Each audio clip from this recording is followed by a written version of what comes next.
Yeah, especially like the colors from like Celica and like Leaf and Hmm. Roy. Like it makes it look so bright. Whereas with here, this is like the dark side.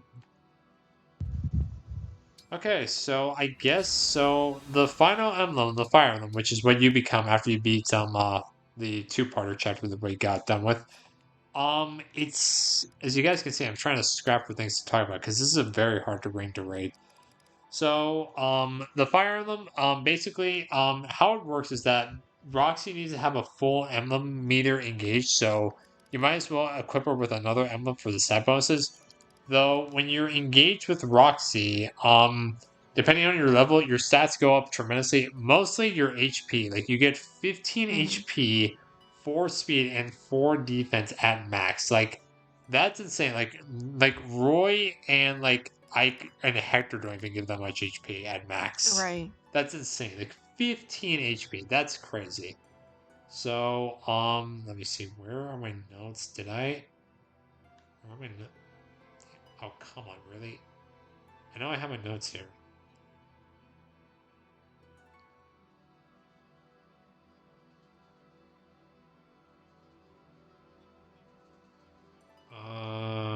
Let me see. Come on, where is it? There they are. So, yeah, and basically how it works is that you need to sync and engage with Roxy or Lear in this case. And normally Lear has to be standing next to a character and then select engage plus. And this makes not both normal Alir transform into Emblem Alir, and the character that also engages, like in this case, Rosado, would also like engage. So now the thing is though that when you run out with Roxy, both of them untransform, but the character that is that engage, they still retain their full mirror. So in this case, Hmm. if Rosado engaged with Roxy, his meter with Byleth would still be full, but Roxy's mirror does run out though. So you do need to keep that in mind. So you don't really have to worry about like Rosal like running out of his game engage meter. So basically, at level 1 you get Holy Aura, which this makes both the units that's engaged with Roxy effective against Spell Dragon. This is mainly say useful for like the second to last, the last, not this chapter, but the four hounds, but basically every other Hmm. chapter after that, because, you know, you face past Alir, the second to last boss, and Sombron, which I mean, this makes Sombron pretty easy to deal with. Hmm. Um, you get um you get let's see, attuned, which if you initiate combat and you defeat the foe, the unit gets grants your engaged partner +4 to all 7 basic stats while engaged. Now the thing is though that if Rosado kills an enemy on player phase, then he will give +4 to Roxy. Now if Roxy kills an enemy on player phase, then they'll give +4 to Rosado. So the best way that you want to make use of the stat skill is basically make sure that Rosado or like the partner and Roxy both kill a unit on player phase. Now, the thing is though that you get a bonus depending on the character that like on the unit type you're engaged with. So if you're engaged with let me see, if you're engaged with a flyer, you get +2 res. With another dragon unit, it's an extra +1 to all stats. Backup, it's an extra +2 to strength. Cavalry +2 to dex. Covert +2 to speed. Armor +2 to defense. Mystical, it's +2 to magic, and Kidab is +2 to luck. So I Hmm. mean, honestly, the base version is just fine enough. Like +4 to all Yeah. 7 basic stats. Like that's what makes the Fire Emblem so good. Now next up, there's Dragon Blast. So basically, you used to make 2 attacks against an adjacent foe with a sword and powerful magic attack. You can only use the sword for this, so that's why having the Lugia is really good because it's effective against corrupted. Though the thing is, so if you're a dragon, you give +20%. You add +20% damage to this. I mean, I guess I can just let me see. Yeah, you give +20 damage to this. If you're a backup, however, like let me see. If you're a backup, like Diamond, you get add +20 percent of your strength to the sword attack. And if you're a key adept, you break the foe. And if you're a mystical, like let me see, saline, then you add +20% damage to the beam attack, because the beam attack is the magic attack. Now, what's so great is that all this applies, but if you're adjacent with your engaged partner, you basically get bomb blast, which you use to make a sword attack from the unit and the engaged partner, followed by a magic attack against an adjacent foe. It's basically the same, but you do 3 attacks instead of 2. And this usually the bomb blast I find killing everything. Like there's never like or basically leaving them so low that they're about to be Mhm. killed. Next up, so yeah, Dragon Blast is good, but Bond Blast is just basically what seals their fate. You get Bond Forger, or in this case, Bond Forger plus the base version. Basically, let me see, gives plus 20% hits and avoid to unit and allies within 2 spaces that are synced or engaged with an emblem. But basically, everyone in this game, because everyone is synced with an emblem or engaged by this point.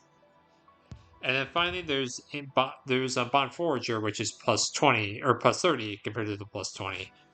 And you also get Holy Shield, which neutralizes effect against this unit. So basically, this is not only good for Roxy because this nullifies her Dragon weakness, because, in the, not the Shadow, but the next Shadow Reface Pass version of you, they have Marth and they have the Falchion, which means that this basically gets rid of that effectiveness.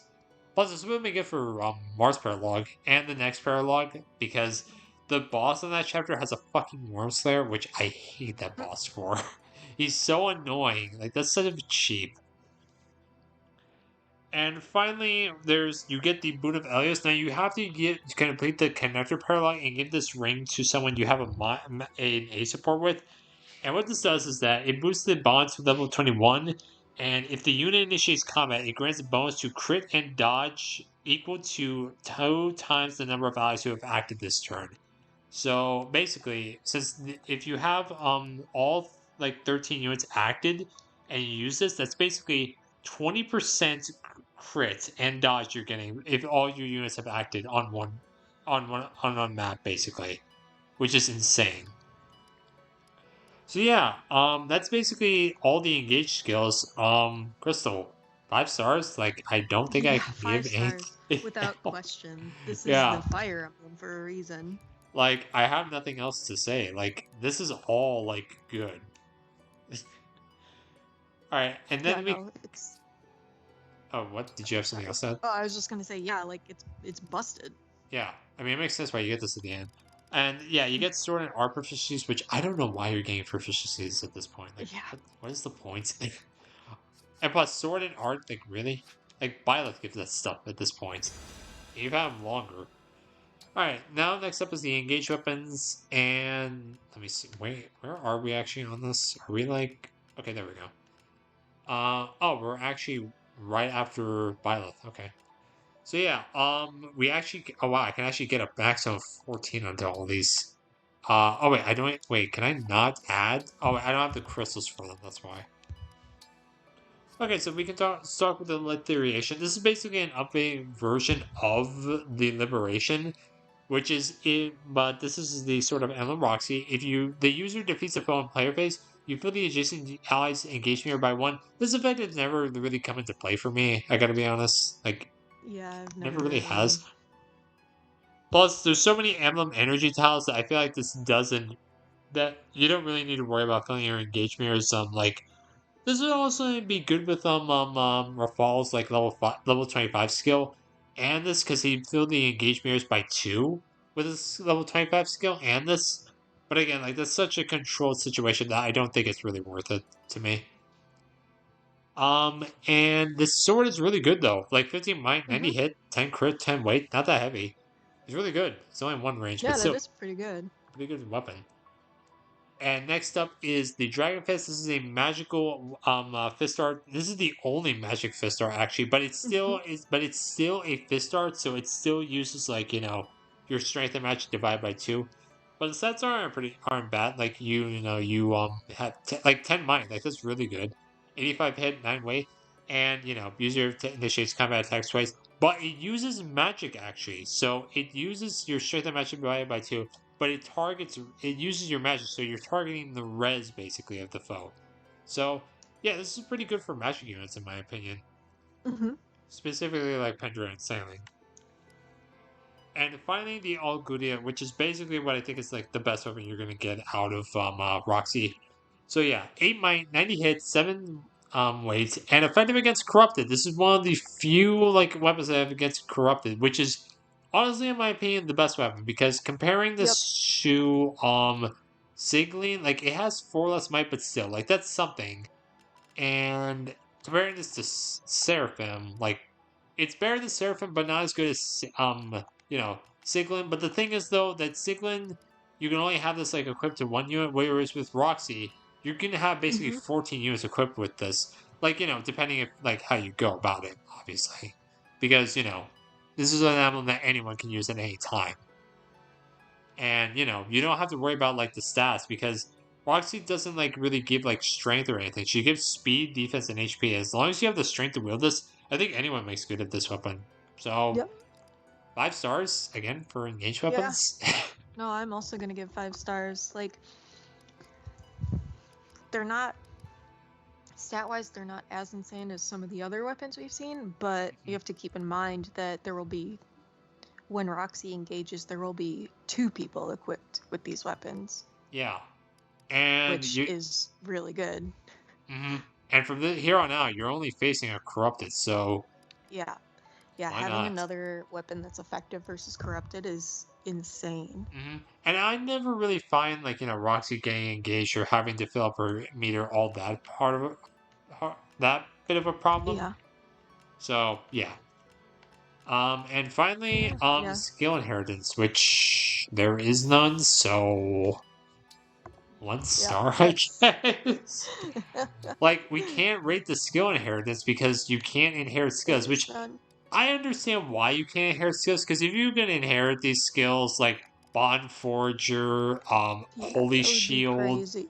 like, no. Like, the inheritance, I guess the only inheritance we can raise is Sword and Art, which that's the only thing you can't actually inherit from this. So I guess 1 star. Like you can't inherit anything else.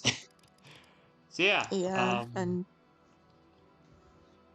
yeah, we can't really rate this because you can inherit skills, and I guess the sword. If you really want to get picky, it's sword and art proficiency, right, which and no one needs that at this point. yeah. So ladies and gentlemen, that's all the emblems rated basically. So I guess next time we're doing the connector. Hmm. Yeah. So Yeah, that and sounds good. another skirmish popped up. All right. So we'll save this for next time, not now because I have to actually go Right. and this is a Yeah, very for long sure. this is a very long Hmm. paralog. Yeah, it's a doozy for sure. All right, ladies and gentlemen, thank you all so much for watching, and we'll see you next time. Bye.